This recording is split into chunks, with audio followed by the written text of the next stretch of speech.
Hi, this is Alyce-Kay Ruckelshaus from Threshold of Hineni and the Widow Ruckelshaus, and I'm actually not going to go any farther in this today. I wanted to talk about what we were talking about a little bit the last time, where we were talking about forgiving those who are hurting us and showing them love, the way that Jesus showed us love when we were hurting him, and God using that as a way to bring people to him.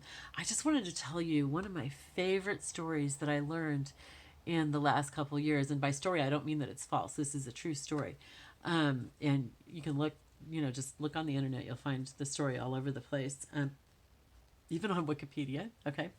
But it's a story of Maria Goretti. And in the last couple of years, that has really influenced me in the area of forgiving others.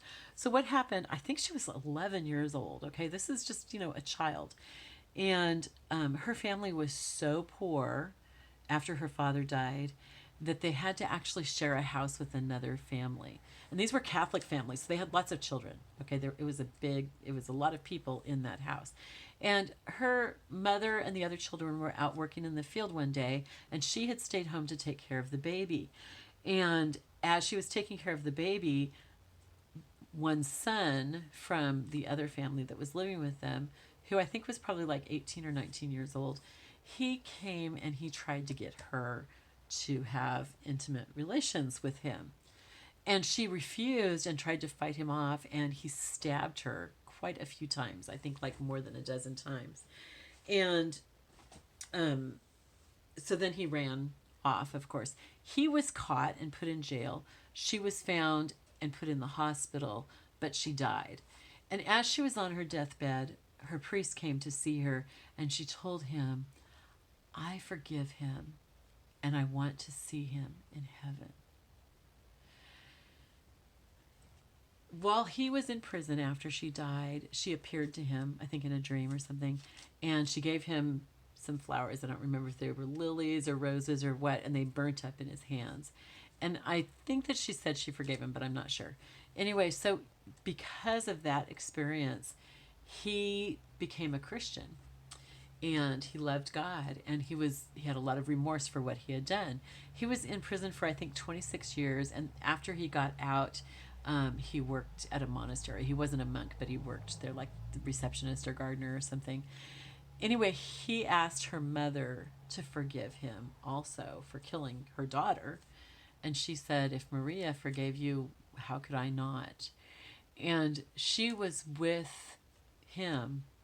The mother was with the guy who murdered her daughter when they canonized Maria Goretti.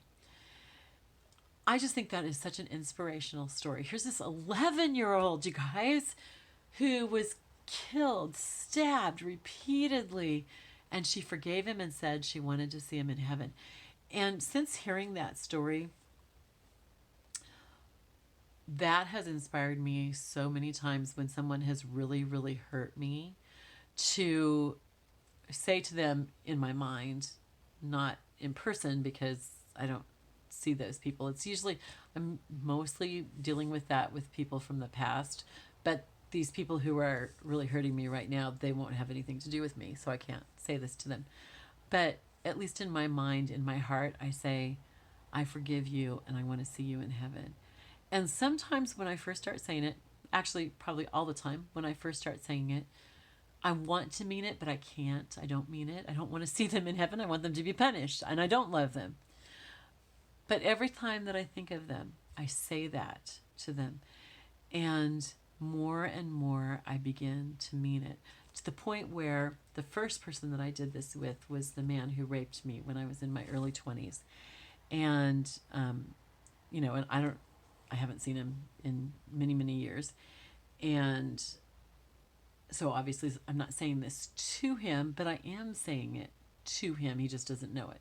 Okay, so I started saying, "I love you and I want to see you. I forgive you and I want to see you in heaven." And it's actually gotten to the place where I actually have forgiven him. I don't have any bad feelings when I think about that anymore. And I also truly do want to see him in heaven. And there's this part of me that even wants to see him here on earth. I'm not quite sure that I'm ready for that, but just this part of me that wants to see him and tell him that I forgive him and that I hope that he will be in heaven. In fact, a few months ago, the Lord started putting on my heart to start praying that God would populate heaven with rapists. I mean, not that like everybody in heaven would be rapists, but that there would be many rapists who come to him, who are forgiven of that sin, and who get to be in heaven. I just think that's just so awesome that God can do that in our hearts. There's no way, even if I read that that's what I should do, there's no way I could have done that myself. That's God working through my heart. So I just wanted to put that out there for you, because I'm sure there's people that you need to forgive. We all have people like that. Maybe not somebody right now who's doing something to you, but somebody in the past that when you think of that, you get upset and everything. Read about Maria Goretti, Goretti, and read her story, and then try doing that. Try saying to that person in your mind, I forgive you, and I want to see you in heaven. And say it every time that you think of them, and start praying for them. God will do just really, really remarkable things in your life. Okay, I hope that inspired you. I love you all. I will talk to you later. Bye-bye.